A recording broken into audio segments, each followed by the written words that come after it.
ஒன்று, பாமகவும் பாஜகவும் நடுநிலை வைக்கிறார். இரண்டாவது, அதிமுகவுல எடப்பாடி தலைமையிலான குழுவினர் நேரடியா எதிர்த்து ஓட்டு போறாங்க, நம்பிக்கை இல்லைன்னு ஓட்டு. அவங்களை விட 1-2 கூடுதலான எம்எல்ஏக்களை வைத்திருக்கக்கூடிய ஒரு பிரிவு என்ன பண்றாங்க, வெற்றி கழகத்துக்கு ஆதரவா ஓட்டு போறாங்க. இப்ப இந்த அடிப்படையில பார்த்தீங்கன்னா இது முழுக்க ஒரு சந்தர்ப்பவாதம். இந்த அதிமுகவில ஒரு பிரிவினரோடு கூட்டு சேருவதன் மூலம் ஒண்ணுதான் மாற்றம். அதிமுக ஒரு புதிய வடிவத்துல வலுவான அதிமுக பங்களிப்போடு ஒரு ஆட்சி அமைக்கப்படும். ஒண்ணு அவங்களுக்கு கவர்ச்சிக்கு ஒரு விஜய் இருப்பார், அதுதான் கூடுதல் அவங்களுக்கு இருக்கிற ஆதாயம், வேற ஒரு ஆதாயம். விடியல் தொலைக்காட்சி நேயர்களுக்கு வணக்கம். தமிழ்நாட்டில் இந்தியாவில் நடைபெறக்கூடிய அரசியல் நிகழ்வுகள் குறித்து பகுப்பாய்வுகளை தொடர்ச்சியாக பார்த்து கொண்டிருக்கிறோம். அந்த அடிப்படையில் புதிய அரசு, தமிழக வெற்றி கழகம் தலைமையிலான ஜோசப் விஜய் தலைமையிலான அரசு அமைந்து ஒரு வாரம் முடிந்து விட்டது. அந்த அரசு குறித்தான பகுப்பாய்வுகள், அந்த அரசு நிறைய சர்ச்சைகளில் மாட்டியிருக்கிறது, நிறைய பரப்புரைகள் நடக்கிறது, பொய் பரப்புரைகளாக இருக்கட்டும், உண்மையான பரப்புரைகளாக இருக்கட்டும், பல்வேறு விமர்சனங்கள் வந்து கொண்டிருக்கிறது, ஆதரவுகள் வந்து கொண்டிருக்கிறது. இது குறித்தான ஒரு வார அரசு குறித்தான ஒரு பகுப்பாய்வை நம்மோடு பகிர்ந்து கொள்வதற்காக தமிழ் தேச விடுதலை இயக்கத்தின் பொதுச் செயலாளர் தோழர் தியாகு அவர்கள் நம்மளோடு இணைந்திருக்கிறார். வணக்கம் தோழர். தோழர், ஒரு வாரம் தான் ஆச்சு, அத பெரிய பகுப்பாய்வுக்கு போக முடியாதுன்னுட்டு நிறைய கருத்துக்கள் இருக்கு. அதே நேரத்துல இந்த ஒரு கிக் ஸ்டார்ட்பாங்க, ஒரு இன்ஜின் ஸ்டார்ட் ஆகுதுன்னா அதோட முதல் சத்தத்திலேயே அது எப்படி ஓடுங்கிறது மாதிரி சொல்லலாம்பாங்க. அது மாதிரி நிறைய செயல்பாடுகள் நடந்திருக்கு. அதாவது எலெக்ஷன் ரிசல்ட் வந்ததுல இருந்து, அந்த 4ஆம் தேதியில இருந்து, பதவியேற்றது 10ஆம் தேதியில இருந்து நிறைய நிகழ்வுகள் தமிழ்நாடு பிரேக்கிங் நியூஸ்லயே ஒரு டெம்டான ஒரு சூழல்லையே எப்பொழுதுமே இருந்திருக்கு. அந்த அடிப்படையில இருந்து அந்த நிகழ்வுகள் குறித்து அதை அரசு கையாண்டது, அந்த புதிய முதலமைச்சராக அமைந்திருக்கக்கூடிய மாண்புமிகு ஜோசப் விஜய் அவர்கள் அதை கையாண்ட விதம் குறித்து, அவர்கள் அதில் கொண்ட பார்வை குறித்து நாம் இன்று பேசலாம்னு நினைக்கிறேன். இந்த புதிய அரசு குறித்தான உங்களுடைய பார்வை என்ன தோழர்? ஜோசப் விஜய் தமிழ்நாட்டுக்கு முதலமைச்சராக இருப்பது புதிய செய்தி. ஆனால் ஜோசப் விஜய் நமக்கு ஏற்கனவே தெரியும், அவருடைய அரசியல் தெரியும். அவர் சில ஆண்டுகளாக கட்சி நடத்தி கொண்டிருக்கிறார். இந்த அரசு அமைவதற்காக, மக்களிடம் வாக்கு திரட்டுவதற்காக அவர் நடத்திய பரப்புரைகள், அவர் அமைக்க விரும்பிய கூட்டணிகள், அமைக்க முடியாமற் போன கூட்டணிகள், அவருடைய வேட்பாளர் தேர்வு, இது எல்லாமே நமக்கு நன்றி தெரியும். இதெல்லாம் நம்ம இனிமேல் தான் தெரிந்து கொள்ளணும், இந்த ஒரு வாரத்துக்குள்ளதான் தெரிந்து கொள்ளணும் என்பது கிடையாது. தொடங்கும் போதே இந்த அரசாங்கம் பதவியேற்கிற அந்த நிகழ்ச்சியிலிருந்து ஆளுநர் வழியாக, அர்லேக்கர் வழியாக இந்திய அரசு அவருக்கு ஒரு சோதனை வைத்தது. அதுதான் வந்தே மாதரத்தை முதல்ல பாடணும், இரண்டாவது தேசிய கீதத்தை பாடணும், மூன்றாவது தான் தமிழ்தாய் பாடல். அந்த முறையில் பார்த்தீங்கன்னா இந்த வந்தே மாதரம் பாடப்பட்டது. அமைச்சரவையில் இடம்பெற்றிருக்கக்கூடிய ஆதவர்ஜுனா இது எங்கள் நிலைப்பாடு அல்ல என்று சொல்றார். ஆனால் விஜய் அதை பற்றி எதுவும் சொல்லல. இந்திய உச்சநீதிமன்றம் சொல்லியிருக்கு, இது ஒரு அறிவுரை மட்டும்தான், கடைபிடிக்கணுங்கிறது கட்டாயம் இல்லைன்னா சொல்லியிருக்கிறார். எப்படி பார்த்தாலும் இது ஒரு திணிப்பு. வந்தே மாதரம் என்ற ஒரு இந்திய தேசியத்தின் பெயரிலான ஒரு இந்து தேசிய பாடல்ல இருந்து ஆட்சி தொடங்கும். அடுத்தது தொடர் இந்த விஷயத்துல இப்ப அரசு அமைஞ்சதுக்கு பிறகு சொல்லலாம், அரசு அமைகிறதுக்கான ஒரு ஏற்பாடுகள், அதாவது பதவியேற்பு நிகழ்வு முழுக்க ஆளுநரோட கட்டுப்பாட்டுல இருக்கக்கூடியது. இதுல எந்த விதமா புதிய அரசு முடிவெடுக்க முடியும், அதுல தலையிட முடியும்? இதை நம்ம எப்படி பார்க்கிறோம்னா, இவங்களுடைய கடந்த காலத்தின் அடிப்படையில சேர்த்து பார்க்கிறோம். அதாவது திமுக அரசாங்கம் நடக்கிற போது RN ரவி இதே போன்ற முயற்சிகளை சட்டப்பேரவை கூட்டத்தில் செய்தார். அதற்கு திமுக வன்மையாக எதிர்ப்பு தெரிவிச்சிச்சு. இங்கே பதவியேற்கும் போதே தெரிவிக்க முடியாதுன்னு சொன்னா, பாஜகவுக்கு எதிராக இவர்கள் எதுவும் பேசுவதில்லை என்ற பின்னணியோடு இணைத்து நாம பார்க்கலாம். 2024 நாடாளுமன்ற பொதுத் தேர்தலில் இவங்க கட்சி இருந்துச்சு. அப்பயும் விஜய் கட்சி நடத்தி கொண்டுதான் இருந்தார். ஆனால் அந்த தேர்தலில் அவங்க எந்த நிலைப்பாடும் எடுக்கல. எல்லோரும் மோதியை எதிர்த்து போராடி கொண்டிருக்கும் போது இவர் மௌனம் காத்தார். யாருக்கு வாக்களித்தார்கள் நமக்கு தெரியாது. 2, தேர்தல் பிரச்சாரம் உச்சத்தில் இருக்கிற காலத்தில் திருப்பரங்குன்ற சம்பவம் நடந்துச்சு. திருப்பரங்குன்றத்தை அயோத்தி ஆக்குவோம் என்று எச் ராஜா திருப்பரங்குன்றத்தில் வந்து பேசினார். இது மத நல்லிணக்கத்தை குலைச்சிரும், சண்டையை உருவாக்கிறோம் என்று மதுரையில் இருக்கக்கூடிய ஜனநாயக அமைப்புகள் எல்லாம் மத நல்லிணக்க கூட்டமைப்பு வச்சு இயங்கினாங்க. அதில் விஜய் தரப்பிலிருந்து எந்த கருத்தும் கூறப்படவில்லை. இவ்வளவுக்கும் அவங்க அப்ப எல்லாம் காங்கிரஸோடு இணைவதற்கான, கூட்டணி சேர்வதற்கான ஒரு முயற்சியில் ஈடுபட்டிருந்தார். அதில் அவர்கள் வெற்றி பெறல. ஆனா திருப்பரங்குன்றம் குறித்து அன்று முதல் இன்று வரை மௌனமாவே இருக்கிறார். அவரு சம்பந்தப்பட்ட ஒரு திரைப்படம், அதில் மத்திய அரசு சம்பந்தப்பட்ட தணிக்கை குழு தடைகள் போடும்போது கூட ஏதோ ஒரு கண்ணுக்கு தெரியாத யாரோ தடுத்துக்கிட்டு இருக்கிற மாதிரி அவர் பேசினார். தடைக்கு எதிராக பேசியதற்காக ஸ்டாலினுக்கெல்லாம் நன்றி கூட சொன்னார். அப்ப தடுத்தது நிச்சயமா திமுக அரசு இல்ல, ஸ்டாலின் இல்ல, வேற யாரோ. அதுவும் இந்திய அரசுடைய பின்னணி தான். ஆனா அதை பற்றி பேச மறுத்தார். அதன் தொடர்ச்சியாக வந்தே மாதரத்தை நம்ம பார்க்கணும். அது இல்லைன்னா நம்ம இதை பார்க்க போறது இல்லை. சரி, பரவாயில்ல, அதை கூட நம்ம விட்டுருவோம் இப்போதைக்கு. ஏன்னா அது அர்லேக்கருடைய முடிவு, இவர் ஒன்றும் பண்ண முடியாது என்று. அதுக்கு பிறகு கூட அதுக்கு ஒரு எதிர்ப்பு குரலோ எதிர்ப்பு அறிக்கையோ வரவில்லை. அடுத்தது என்னன்னா, இவங்க இந்த ஆட்சியில தேர்ந்தெடுக்கக்கூடிய அமைச்சர்கள், இந்த ஆட்சியில இவர்கள் தேர்ந்தெடுக்கக்கூடிய அதிகாரிகள் அப்படிலாம் பார்த்தோம்னு சொன்னா, விஜய் நாராயணனை இவருக்கு சொந்த வழக்கில் நடத்தியதற்காக அட்வொகேட் ஜெனரலா கொண்டு வந்து அமர்த்துறாங்க. அவர் எம்.கே. நாராயணனுடைய பையங்கிறது மட்டுமல்ல, அவர் அளவிலேயே பிற்போக்கான கருத்துக்களை உடையவர், பிஜேபி சார்பு கருத்துக்களை உடையவர். ஒரு ஜோசியரை, அது வேத ஜோதிடம் என்று பேசக்கூடிய ஒருத்தரை கொண்டு வந்து அரசு அதிகாரியாக அமர்த்துறாங்க. கடுமையான எதிர்ப்பு வந்த பிறகுதான் அதை கைவிடுறாங்கன்னா விஜய் கைவிடல, அரசு சம்பளத்துல அதிகாரியா இருக்கிறத மட்டும் மாத்திக்கிறாங்க, அவ்வளவு. அப்ப இது எல்லாம் சில அறிகுறிகள்னு சொல்றோம். ஒரு வாரத்துக்குள்ள முழுசா ஒண்ணும் பார்க்க முடியாது, சில அறிகுறிகள். இதெல்லாம் இந்த ஆட்சி எப்படி செயல்பட போகுதுன்றது. எல்லாத்த விட முக்கியமாக அறுதி பெரும்பான்மை இல்லாத ஒரு அமைச்சரவை தனிப்பெருங்கட்சியாக ஜெயிச்சிருக்கிறாங்க.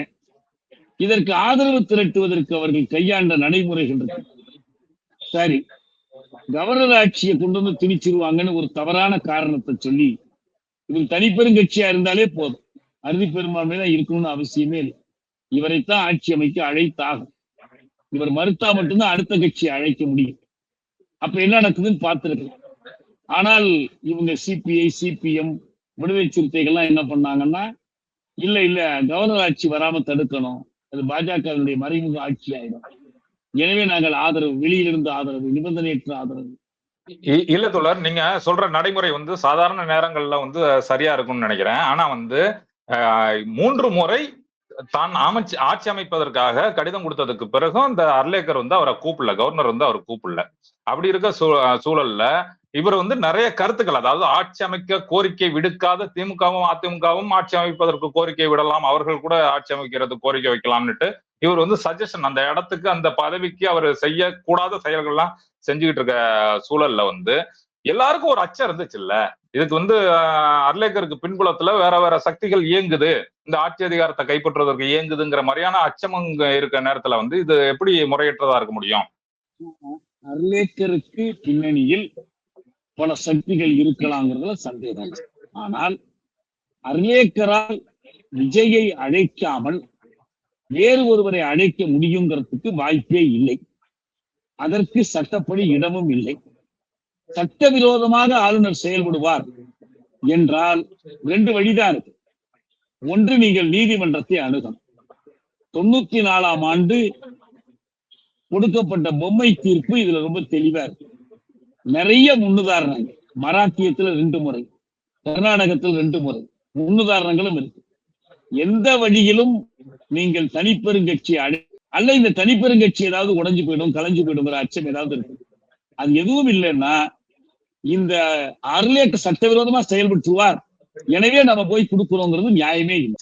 அப்ப ஆளுநர் சட்டவிரோதமா செயல்படுவதற்கும் வேற ஒருத்தருடைய தூண்டுதலின் பேரில் ஒரு நியாயமான அரசமைப்பு சட்டம் சார்ந்த உரிமையை மறுப்பதற்கும் நாம ஊக்கமளிக்கிறதா மாறிடும். அப்படியெல்லாம் செய்யவே முடியாது. எனவே அவங்க சொன்ன காரணம் தவறான காரணம். தெரியாம சொல்லியிருந்தாங்கன்னா தவறு, தெரிஞ்சே சொன்னாங்கன்னா பொய்யான காரணம். இல்ல தொடர், நான் இதுல மறுபடியும் வந்து தலையிடுறேன். என்னன்னா வந்து பழைய முன்னுதாரணங்கள்லாம் நிறைய இருக்கு, அதெல்லாம் மறுக்க முடியாது. ஆனா வந்து மத்தியில வந்து மோடி ஆட்சி அதிகாரத்தில் அமர்ந்திருக்கக்கூடிய நேரத்துல வந்து பல மாநிலங்கள்ல எந்த ஒரு பெரும்பான்மையும் இல்லாத பிஜேபி வந்து பல குறுக்கு வழிகளை பயன்படுத்தி எல்லா கட்டமைப்புகளையும் பயன்படுத்தி உள்ள நுழைஞ்சு ஆட்சி அமைச்ச முன்னுதாரணங்களும் நமக்கு இருக்குல்ல. இப்ப நீதிமன்றங்கள்ல இருந்து எலெக்ஷன் கமிஷன்ல இருந்து எல்லாமே வந்து மோடியோட கட்டுப்பாட்டுக்குள்ள இருக்குன்னுட்டு பலமா நம்பக்கூடிய இந்த சூழல்ல இது வந்து இந்த அச்சத்தை வந்து எப்படி நீங்க தவறுன்னு சொல்ல முடியும்? ஆமாங்க, அவன் வந்து அச்சம்ங்கிறது சட்டவிரோதமா செயல்படுவாங்கிற அச்சம். சட்டவிரோதமா செயல்படுவாங்கிற அச்சத்துக்காகவே நம்ம அறம் சாராது செயல்பட முடியாது. நீங்க சிபிஐ சிபிஎம் விடுதலை சிறுத்தைகள் மக்கள்கிட்ட சென்று வாக்கு கேட்டது திமுக ஆட்சி அமைவதற்காக தான். சரி, அதையும் மீறி ஒரு அச்சம் இருக்கு உங்களுக்கு என்றால் நீங்க என்ன செய்யணும்? திமுகவிடம் அந்த கோரிக்கையை வைக்கணும். ஏன் திமுக அதை செய்யக்கூடாது? நீங்க வந்து ஆளுநர் ஆட்சி அறிவிச்சிருவாங்கன்னு பயமா இருக்கு, எனவே நாங்கள் வந்து அறிவிக்கிறோம், இந்த ஆட்சி எங்களுக்கு விஜய் ஆதரவு இல்லை, நாங்க தவேகாவை ஆதரிக்கல, அவங்க ஜெயிச்சிருக்கிறாங்க, அவங்கதான் ஆட்சி அமைக்கணும், அப்படி ஆட்சி அமைக்க விடமாட்டீங்கன்னு சொன்னால் நாங்களும் சேர்ந்து அவங்களுக்கு ஆதரவு ஓட்டு போட தயாரா இருக்கிறோம் என்று தாராளமா வரலாமே. அப்ப இந்த கூட்டணியை சேர்த்து நீங்க மக்கள்கிட்ட போய் எதுக்கு ஓட்டு கேட்டீர்களோ, ஒரு கூட்டணியாக சிபிஎம் சிபிஎம்முக்கு மட்டும் ஓட்டு கேட்கல, திமுக கூட்டணிக்கு மதச்சார்பற்ற கூட்டணிக்கு ஓட்டு கேட்டாங்க. சிபிஐ சிபிஐக்கு மட்டும் ஓட்டு கேட்கல, மதச்சார்பற்ற முற்போக்கு கூட்டணிக்கு தான் ஓட்டு கேட்டாங்க. சிறுத்தைகள் அப்படித்தான் கேட்டாங்க. நீங்க ஆளுக்கு 2 எம்எல்ஏ வேற யாரையும் ஆதரிக்கிறதுக்காக நீங்க ஓட்டு வாங்கல. அப்ப நீங்க 2 வழி இருக்கு உங்களுக்கு. ஒன்று திமுகவோடு சேர்ந்து எந்த நிலைப்பாடு வேணாலும் எடுத்துக்கலாம், அப்படி இல்லைன்னா நீங்க பேசாம எதிர்த்து ஓட்டு போடுங்க, எதிர்த்து ஓட்டு, உங்க ஆதரவு எதிர்ப்பு அங்க ஒரு பொருட்டே இல்லை. நீங்க போய் அவங்களுக்கு வெளியிலிருந்து ஆதரவு கொடுக்கணும்னோ நிபந்தனையோடு கொடுக்கணுமோ நிபந்தனையிட்டு கொடுக்கணுமோ ஏன் திமுகவிடம் இந்த கோரிக்கையை நீங்கள் எழுப்பவில்லை? திமுக இதே முடிவுக்கு நீங்க கொண்டு வர முயற்சியே பண்ண, ஏன்னா அது பெரிய எண்ணிக்கை, 90 பேருக்கு மேல இருக்கிறாங்க. அவங்க சொல்லிட்டாங்கன்னா எந்த காரணத்தை முன்னிட்டும் ஆளுநர் ஆட்சி கொண்டு வரவே முடியாது. உங்களுக்கு 2 வழிதான் இருக்கு. நீதிமன்றம் நான் சொல்றேன்ல, இப்ப நான் சொல்ற உதாரணங்கள் பிஜேபி கட்சி சார்புல எடியூரப்பா கர்நாடகத்தில் இதே போன்ற முயற்சி செய்யும் போது நீதிமன்றம் தலையிட்டு தான் நீண்ட அவகாசம் கொடுக்க முடியாது, ஒரு 2 நாளைக்குள்ள நீ நிரூபிக்கணும்னு சொன்னாங்க. எடியூரப்பா என்ன பாடுபட்டு அந்த மெஜாரிட்டி அவருக்கு கிடைக்கல, அவர் விலகிட்டு போயிட்டார். அதே போல நள்ளிரவுல பட்னாவிஸ் கூப்பிட்டு பதவி ஏற்பு செஞ்சு வச்சாங்க. உச்ச நீதிமன்றம் நைட்ல இரவோடு இரவா உத்தரவு போட்டு, ஆனா அதுவும் செல்லுபடியாக. ஏன்னா பிஜேபி சர்வாதிகாரம் செலுத்துது, நீதிமன்றத்தை கையில் வைத்திருக்கு, எல்லாம் சரி.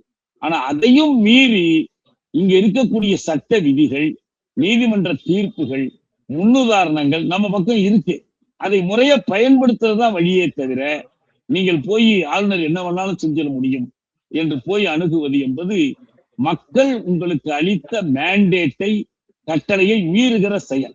விஜய்க்கு ஓட்டு போடாதீர்கள், சீமானுக்கு ஓட்டு போடாதீர்கள் என்று பிரச்சாரம் பண்ணிட்டு நாங்கள் விஜய் ஆட்சி அமைக்க ஆதரவு கொடுக்கிறோம், ஏன்னா இப்படி ஒரு ஆபத்து இருக்குன்னு சொல்வது, நீங்க மக்களையோ சட்டத்தையோ நம்பல, இந்த குறுக்கு வழியில போறீங்கன்னு அர்த்தம். அது அறம் சார்ந்த செயலாம்.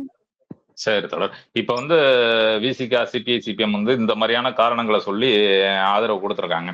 ஆனா வந்து அதுக்கு அப்பாற்பட்டு வந்து இன்னைக்கு வந்து பல குதிரை பேரங்கள் அப்படி எல்லாம் விமர்சனங்களுக்கு வந்தாலும் அதிமுகல இருந்து ஒரு 25 எம்எல்ஏக்கள் வந்து இப்ப வந்து ஆதரவு கொடுத்திருக்காங்க. அவங்களுக்கு வந்து அமைச்சரவையில் இடம் கொடுப்பார்கள்ங்கிற மாதிரியெல்லாம் நிறைய விவாதங்கள் போயிட்டு இருக்கு. அப்படி ஒரு பிஜேபி அணியில இருந்த ஒரு அமைப்புல இருந்து ஒரு துண்டா உடைச்சு எடுத்துட்டு வந்திருக்காங்க. அவர்களுடைய ஆதரவு கிடைக்கும் பட்சத்துல இவங்களுடைய இந்த விசிகா சிபிஐ சிபிஎம் இவர்களுடைய நெருக்கடி கொடுக்க முடியும், இவர்களோட பிடித்தல்ல வந்து இந்த ஆட்சி அதிகாரம் இருக்கும், ஒரு அச்சத்தோட நடைபெறும்ங்கிற அந்த பேச்சு எல்லாமே இடம் இல்லாம போயிடுது இல்ல. இது வந்து தொடருமா? இவர்களுடைய ஆதரவு தொடருமா? நான் அதுதான் சொல்ல வந்துகிட்டு இருந்தேன். அதாவது இவங்க ஆட்சி அமைப்பதற்கு பெரும்பான்மை திரட்டுகிற முறை இருக்கு பாருங்க. சரி, சிபிஐ, சிபிஎம், இசிகே, ஐயுஎம்எல் வந்தாச்சு. எனவே நீங்க மெஜாரிட்டி கூட்ட தாண்டியாச்சு.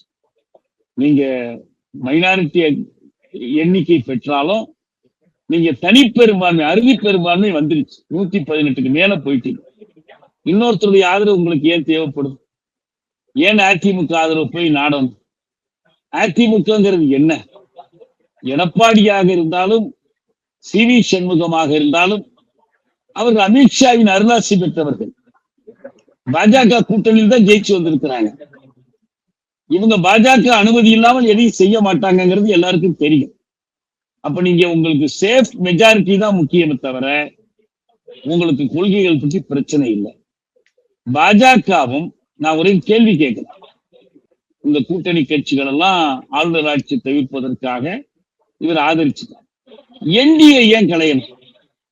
நேஷனல் டெமோக்ராட்டிக் அலையன்ஸ் இருக்காங்க. பாஜக அதிமுக தலைமையிலான அந்த அலையன்ஸ், அது ஏன் கலைய வேண்டிய அவசியம் என்ன இருக்கு? அவங்க பாட்டுக்கு ஒன்னா இருக்கலாமே. இதுல பாருங்க 3 நிலைப்பாடு. ஒன்று, பாமகவும் பாஜகவும் நடுநிலை வைக்கிறாங்க. நடுநிலை, அவங்க எந்த பக்கமும் இல்லை, ஆட்சிக்கு எதிர்ப்பும் இல்லை, ஆதரவும் இல்லை. ஒண்ணு. இரண்டாவது, அது நீங்க சொன்ன மாதிரி குதிரை பேரமா இருக்கலாம். குதிரை பேரம்னா காசுக்கு வாங்குறது மட்டும் இல்ல, பதவி ஆசை காட்டலாம், எதை வேணாலும் காட்டி கொண்டு. இரண்டாவது, அதிமுகவுல எடப்பாடி தலைமையிலான குழுவினர் நேரடியா எதிர்த்து ஓட்டு போறாங்க. நம்பிக்கை இல்லைன்னு ஓட்டு போறாங்க. அவங்களை விட 1-2 கூடுதலான எம்எல்ஏக்களை வைத்திருக்கக்கூடிய ஒரு பிரிவு என்ன பண்றாங்க? அவங்க ஆதரிச்சே ஓட்டு போறாங்க. டிவிகேவுக்கு ஆதரவா, வெற்றி கழகத்துக்கு ஆதரவா ஓட்டு போறாங்க. அம்மா மக்கள் முன்னேற்ற கழகம் ஒரே ஒருத்தர், அவர் ஏதோ அப்படி பண்ணாரு இப்படி பண்ணாரு, கவர்னர் கூப்பிட்டாரு, இப்ப சட்டசபையில அவர் வெளிப்படையா ஆதரவு தெரிவிச்சுட்டாரு. அவர் ஒரே ஒரு உறுப்பினர் தனி சின்னத்துல நின்றதுனால அவரை வெளியேற்றார். இப்ப இந்த அடிப்படையில பார்த்தீங்கன்னா இது முழுக்க ஒரு சந்தர்ப்பவாதம்.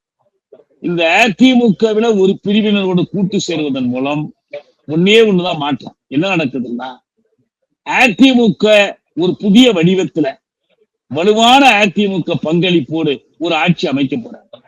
ஒண்ணு அவங்களுக்கு கவர்ச்சிக்கு ஒரு விஜய் இருப்பார். அதுதான் கூடுதல் அவங்களுக்கு இருக்கிற ஆதாயம். வேற ஒரு ஆதாயம், வெறும் செங்கோட்டையனோட நின்று போகாம விஜயும் இருப்பார்.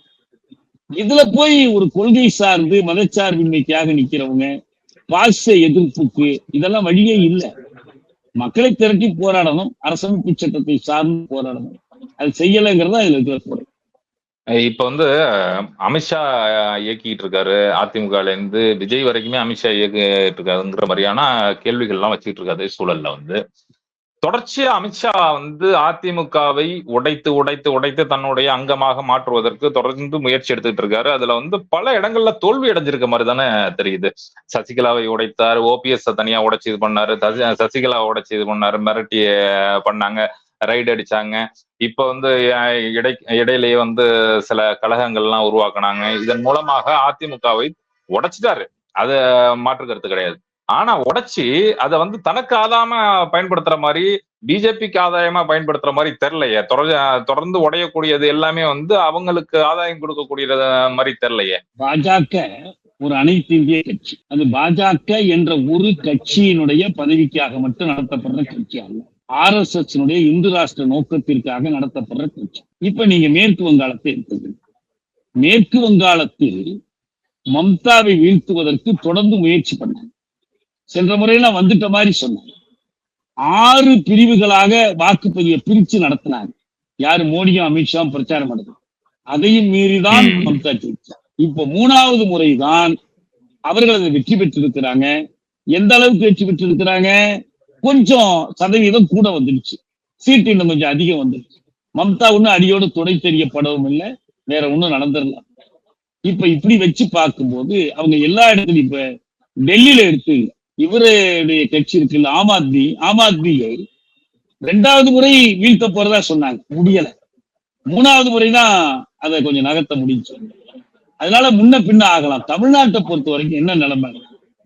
அவங்களுடைய தமிழ்நாடு ஏற்கனவே இந்த விஷயத்துல பாஜக எதிர்ப்பு, இந்துத்துவ எதிர்ப்புல ஒரு பக்குவப்பட்ட உறுதியான மண்ணாக இருக்கிறதுனாலையும் திராவிட முன்னேற்ற கழகம் மற்ற திராவிட அமைப்புகள் வலுவாக வேரூன்றி இருக்கிற நல்ல கட்டமைப்போடு இருக்கிற காரணத்தினால் பாஜக திட்டம் சுலபத்தில் எடுபடும். இப்ப நீங்க RSS எடுத்துக்கிட்டீங்கன்னா தமிழ்நாட்டை காட்டிலும் கேரளாவில் நீண்ட காலமா அவங்க வேரூன்றி இருக்கிறாங்க.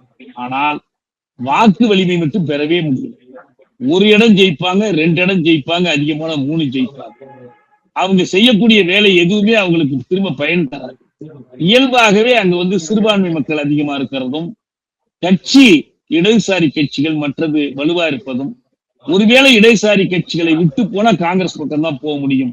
இந்த சூழ்நிலை இருக்கிற மாதிரி தமிழ்நாட்டை பொறுத்த வரைக்கும் இந்த திராவிட கருத்தியலுடைய வலிமை இங்க அவர்களால நினைச்ச அளவுக்கு சாதிக்க முடியல. ஆனா என்ன அர்த்தம்னா அவங்க திட்டம் என்னன்னா, இந்த திராவிட இயக்கங்கள் திராவிட கருத்தியோடு இருக்கிற கட்டமைப்புகளை சிதைத்து மக்களுடைய நம்பிக்கை, எதுக்கு இவங்க செய்யக்கூடிய தவறுகளும் ஒரு காரணமா இருக்கு, நம்பிக்கை இழக்க செய்துட்டா அப்புறம் பாஜகவுக்கு எப்படி மேற்கு வங்கத்துல CPM-ஐ வீழ்த்திய போது காலி இடத்தை இவங்க போய் நிரப்ப முடியும் நம்புறாங்க.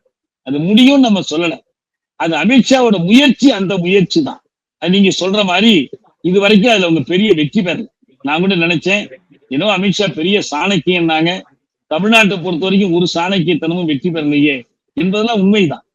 அவங்க என்ன பண்ணிட்டாங்க, ஆனா அவங்க முடிச்சுட்டாங்க. அதிமுகவை கிட்டத்தட்ட முடிச்சு தட்டி 2 தரப்பையும் தங்கள்கிட்ட விடுகிற மாதிரி செஞ்சுட்டாங்க. இப்ப அவங்களுக்கு இருக்கிற ஒரே ஒரு தடை தமிழ் மக்களினுடைய மனநிலையும் திமுக என்கிற கட்சியும் தான். இதை ஒழிச்சுட்டாங்கன்னா அவங்களுக்கு சுலபமா உள்ள நுழைஞ்சிட முடியும். அது தவேக போன்ற கட்சிகளால எழுத்தெல்லாம் நிக்க முடியும். ஒண்ணு பணிஞ்சு போவாங்க, இல்ல சிதைஞ்சு போவாங்க. அந்த நிலைமைதான். தாவேகா பிஜேபியோட பி டீம்னுட்டு ஒரு பக்கம் விமர்சனம் வச்சிட்டு இருக்காங்க. அதே நேரத்துல ஆட்சி அமைச்ச உடனே நேரடியா பெரியார் திடல்ல போய் நிக்கிறாரு. அது மட்டும் இல்லாமல் பாஜகவுக்கு எதிரான கட்சிகளை மட்டுமே நேரா போய் சந்திக்கக்கூடிய வேலையை செய்யறாரு. இங்க இவங்க ஆதரவு கொடுப்பாங்கிற அடிப்படையில மட்டும் CV சண்முகத்தை போய் பார்த்தாரு. அது ஒரு குறியீடா செஞ்ச மாதிரிதான் தெரியுது. நேரடியா முதல் விசிட் பெரியார் திடல்ல இருக்கு.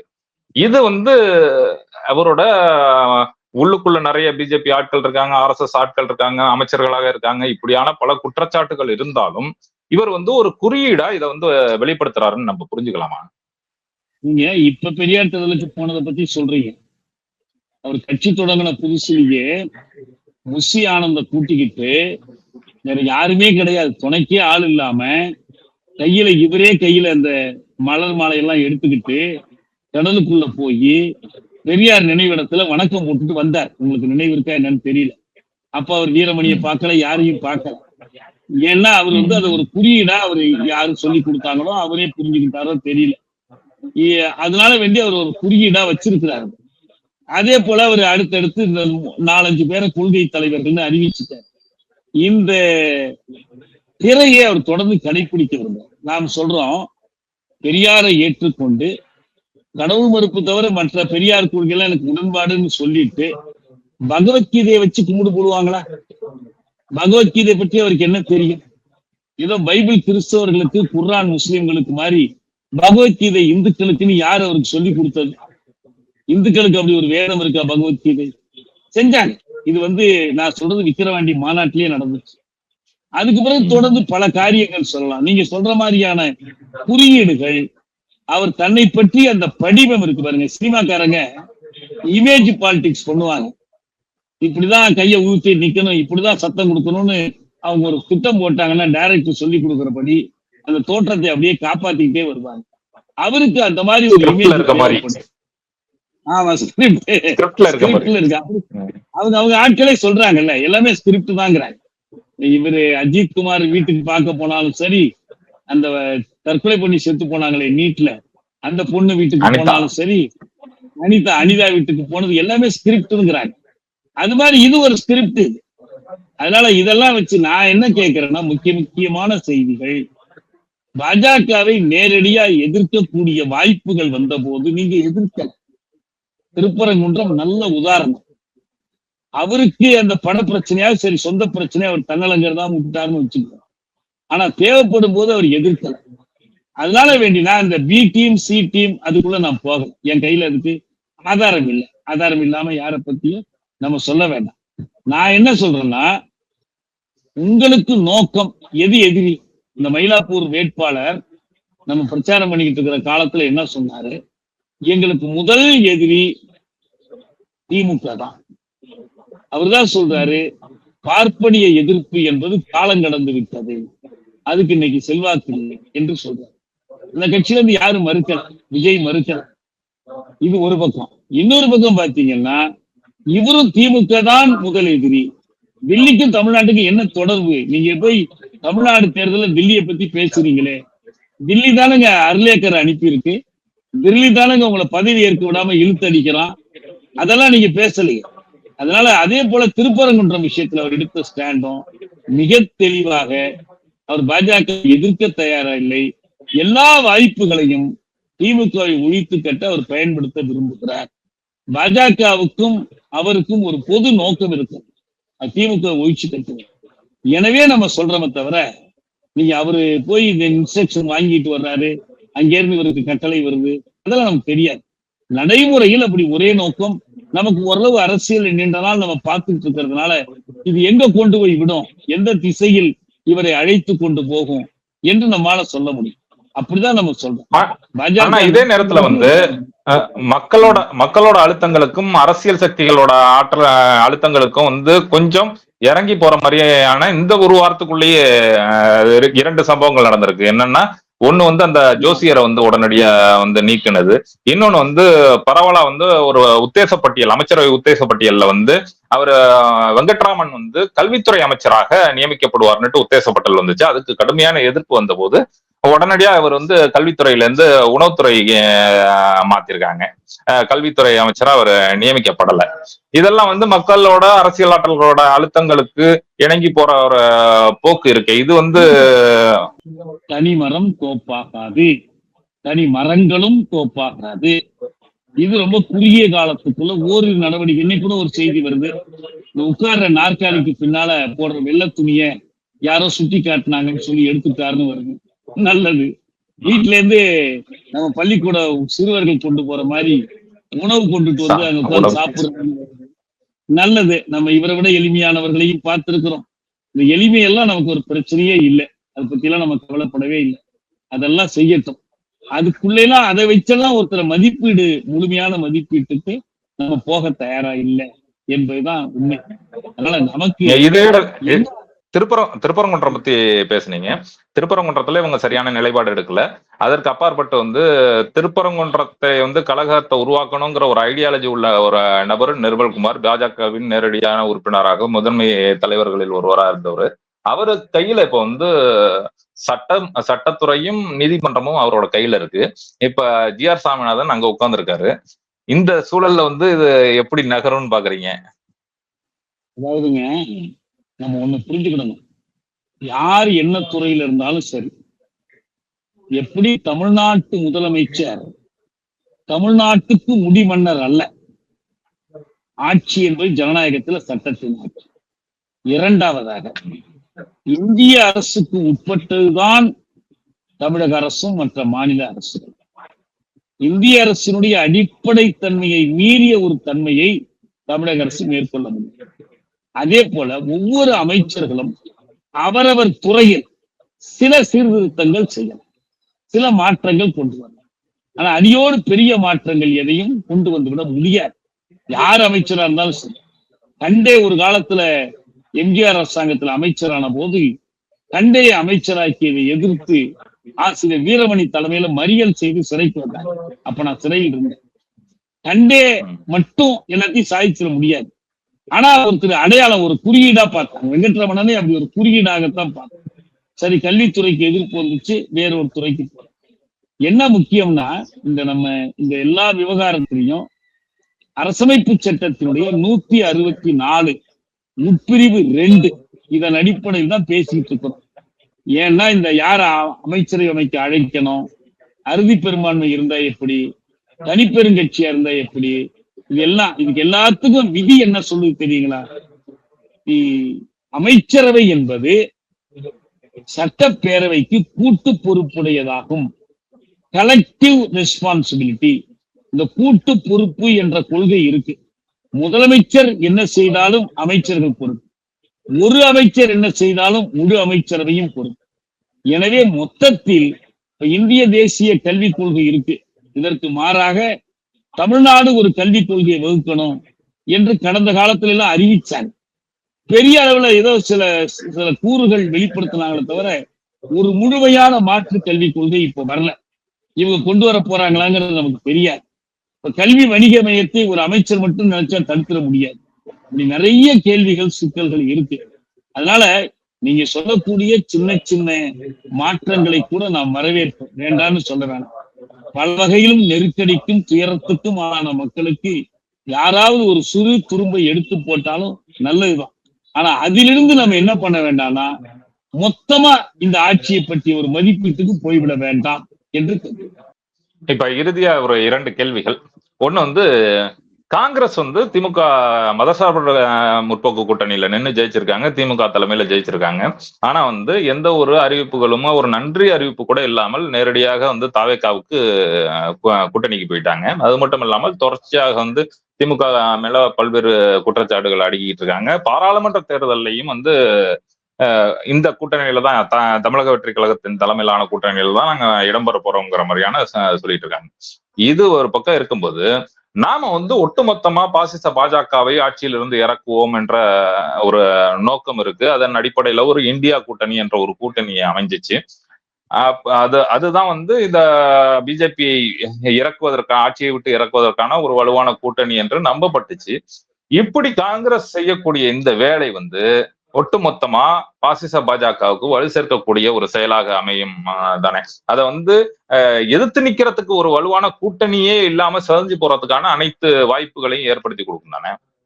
காங்கிரஸ் செஞ்சிருக்கிறது ஏதோ திமுகங்கிற கட்சிக்கு ஸ்டாலின்கள் தலைவருக்கு துரோகம் செய்திருக்கிறார்கள் என்பதை காட்டிலும் நீங்க சொன்ன மாதிரி மதச்சார்பற்ற முற்போக்கு கூட்டணி, பாய்ச எதிர்ப்பு ஒற்றுமை, அதற்கு அவர்கள் செய்திருக்கிற துரோகம் தான் பெருசு.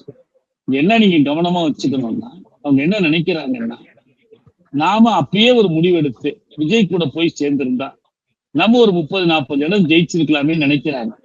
அது அவங்களுடைய அரசியல் அறியாமையை காட்டுது. அவங்களுடைய ஸ்ட்ரைக் ரேட் என்ன, எத்தனை பேர் போட்டி போட்டு எத்தனை பேர் ஜெயிச்சிருக்கிறாங்க?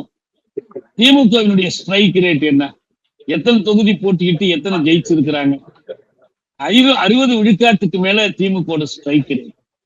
சிபிஐ சிபிஎம் 5ல 2, விசிக 8ல 2, இவங்க 26ல 5. இவங்க லட்சணம் அவ்வளவுதான் இல்லையா? ஒண்ணு. இரண்டாவது, இவங்க இந்த ஸ்ட்ரைக் ரேட்டை வச்சுக்கிட்டு அங்க போய் விஜய் கூட சேர்றாங்க. எவ்வளவு தொகுதி அவர் கொடுக்க போறாருன்னு இல்ல. விஜய்க்கு கிடைத்த ஒரு நல்ல விஷயம் ஓட்டு கிடைக்கிறதுல என்னன்னா, 234 தொகுதியிலையும் விஜய், நம்ம விஜய், மக்கள் விரும்பும் முதல்வர் விஜய், விஜய் விஜய் அந்த ஒரே ஒரு தொகுதி எடப்பாடி தவிர பாக்கி எல்லா தொகுதியிலையும் அந்த குரல் ஒழிச்சிச்சு. அதுதான் எல்லாரையும் ஓட்டு போட வச்சு. காங்கிரஸோட சேர்ந்து இருந்தா இந்த படிவம் குறைந்திருக்கும், அவரு கிடைக்கிற ஓட்டு குறைஞ்சிருக்கும், காங்கிரஸ் கிடைக்கிற ஓட்டும் குறைஞ்சிருக்கும். Politics is not arithmetics. அரசியலை கூட்டல் கழித்தலாக பார்க்க கூடாது. எனவே விஜய்க்கு கிடைக்கிற வெற்றியையும் இவங்க கெடுத்திருப்பாங்க, இவங்களுக்கும் இந்த அளவுக்கு வெற்றி கிடைக்காம போயிடும். ஆனா அவங்க கணக்கு பூரா என்னன்னா பதவி வெறி பிடிச்சு நிக்கிறாங்க. நம்ம 67ல இருந்து இத்தனை ஆண்டுகள்ல தமிழ்நாட்டுல நமக்குன்னு ஒரு மந்திரி இல்லையே. கலைஞர் இருந்தாரு, 100க்கு குறைவான இடம் வாங்கின போது கூட நமக்கு ஒரு மந்திரி பதவி கொடுக்க மாட்டேன்ட்டார். எனவே அந்த பதவி வெறி அவர்களை அலைக்கழிக்கும். இது ராகுல் காந்தியிலிருந்து கடைக்கோடி தொண்டர் வரைக்கும் காங்கிரஸ்காரங்க இந்த எண்ணம் பிரதிபலிக்கும். அவங்க இது செய்யறாங்க. ஆனா என்ன பிரச்சனைன்னா, இந்தியா கூட்டணி அமைவதோ மீண்டும் பாஜகவுக்கு எதிராக இந்த சக்திகள் ஒன்று சேருவதோ இன்னைக்கே முடிவாயிடாது. தேர்தல் அறிவிக்கப்படுகிற போது அப்ப யார் எங்க இருக்கிறான்னு அப்பதான் நம்ம பார்க்கணும். அதனால இப்ப அவசரப்பட்டு நாம் இந்த இது சிதைஞ்சு போச்சு உடைஞ்சு போச்சுன்னா நம்ம முடிவுக்கு வர வேண்டாம். ஏன்னா உலக அளவில் நிலவக்கூடிய நெருக்கடி, இந்திய அளவிலான நெருக்கடி பாஜகவே பலவீனப்பட போகுது. பாஜக இதே வலிமையோடு தேர்தலை சந்திக்க போகுதா அது உறுதியா தெரியாது நமக்கு. இன்னும் எவ்வளவோ காலம் இதுக்கு இருக்கு. இன்னைக்கு நிலவக்கூடிய பொருளியல் நெருக்கடி அரசியல் நெருக்கடியாக எதிரொலிக்கும் போது பாஜகவும் அதில் தப்ப முடியும். அது புதிய சக்திகளை களத்துக்கு கொண்டுட்டு வரும், அல்ல பழைய சக்திகளை புதிய முழக்கங்களோடு களத்துக்கு கொண்டு வரும். பொறுத்திருந்து பார்க்கலாம். ஒரு இறுதியான கேள்வி. தோழர் வன்னியரசு விசிகாவின் சட்டமன்ற குழு தலைவர் தோழர் வன்னியரசு அவர்கள் ஒரு கோரிக்கை, முக்கியமான கோரிக்கையை சட்டமன்றத்தில் எழுப்பியிருக்கிறார். அதாவது மே 18, 19 முள்ளிவாய்க்கால் படுகொலை நாள், அது இனப்படுகொலை நாளாக உலகம் முழுக்க கடைபிடித்துக் கொண்டிருக்கக்கூடிய சூழலில் தமிழ்நாடு அரசும் அதை இனப்படுகொலை நாளாக கடைபிடிக்க வேண்டும் என்ற ஒரு கோரிக்கையை முன்வைத்திருக்கிறார். இதுக்கு இந்த அரசு எப்படியான எதிர்வினை ஆற்றும், இல்லை எப்படி ஆற்ற வேண்டும் என்று உங்களுடைய கருத்துக்களை சொல்லுங்க. போன வருஷம், சென்ற ஆண்டு, உங்களுக்கு தகவலுக்காக சொல்றேன், தமிழ்நாட்டுல எல்லா கட்சிகளும் இந்த மே 17, 18 அந்த இனக்கொலை நாள் அல்லது தேசிய துக்க நாள் கடைபிடிக்கிறார்களா என்று உலக தமிழ் அன்பர்கள் பல பேர் என்ன கேட்டாங்க. நான் இல்லைங்க, ஒரு சில கட்சிகள் செய்யறாங்க, ஒரு சில கட்சிகள் செய்யல அப்படின்னு சொன்னேன். அப்ப விஜயினுடைய தலைமையில் இருக்கிற கட்சி கடைபிடிக்கிறதுனால என்ன கேட்டாங்க. நம்ம அந்த கட்சியில நிறைய நண்பர்கள் இருக்கிறதுனால நான் கூப்பிட்டு கேட்டேன், என்ன செய்ய போறீங்கன்னு கேட்டேன். அவங்க சொன்னாங்க, நாங்க ஏற்கனவே முடிவு பண்ணியிருக்கிறோம், மே 18 நாங்கள் முள்ளிவாய்க்கால் நாள் என்று நாங்கள் எல்லா பகுதியிலையும் அனுசரிக்க போறோம். நீங்க சொல்லி இருக்கிறதுனால இதையும் நாங்க தலைமைக்கு தெரியப்படுத்துறோம் என்று சொல்லிட்டு திரும்ப எனக்கு சொன்னாங்க, உறுதியா கடைபிடிக்கப்படும் உங்களை கேட்கிற எல்லாருக்கும் சொல்லுங்கன்னு சொன்னாங்க. அதனால இந்த ஆண்டு அவங்க கையில ஆட்சி இருக்கு, அவங்க அதை செய்யலாம்.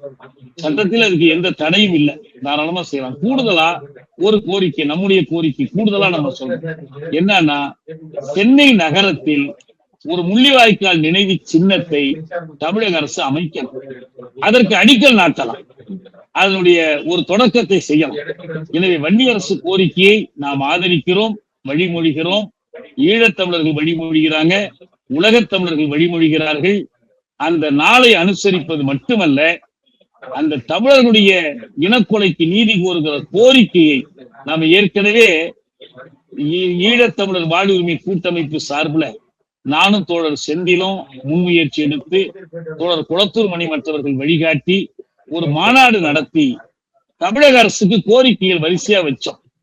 உங்களுக்கு அறம் சார்ந்த இறைமை உண்டு, உலகத்தில் மனித உரிமை பேரவையில் உறுப்பு நாடுகள் எல்லோருக்கும் நீங்கள் கடிதம் எழுதுங்க இந்த கோரிக்கையில வச்சு, அதையும் செஞ்சால் நமக்கு ரொம்ப முக்கியம். வெறும் இங்க ஒரு நாள் அனுசரிப்பதும் இங்க ஒரு சின்னம் அமைப்பது மட்டுமல்ல, உலக அரங்கத்தில் தமிழ் மக்களின் குரலை தமிழக அரசு எதிரொலிக்க வேண்டும் என்று நாம் விரும்புகிறோம், எதிர்பார்க்கிறோம். காலம் பதில் சொல்லும், அனைத்தையும் கவனிப்போம். இப்ப ஒரு வாரம் அதோட ஆட்சி அதிகாரம், அதோட தொடக்கத்துல நடந்த கொடுக்கப்பட்ட சமிகைகளை குறித்தெல்லாம் ஒரு விரிவான ஒரு ஆய்வுக்கு போனோம். தொடர்ச்சியாக இந்த அரசு செய்யக்கூடிய வேலைகள், அது மக்களுக்கு செய்யக்கூடிய நன்மை தீமைகளை குறித்து தொடர்ச்சியாக பேசுவோம். நன்றி தோழர். நன்றி, வணக்கம்.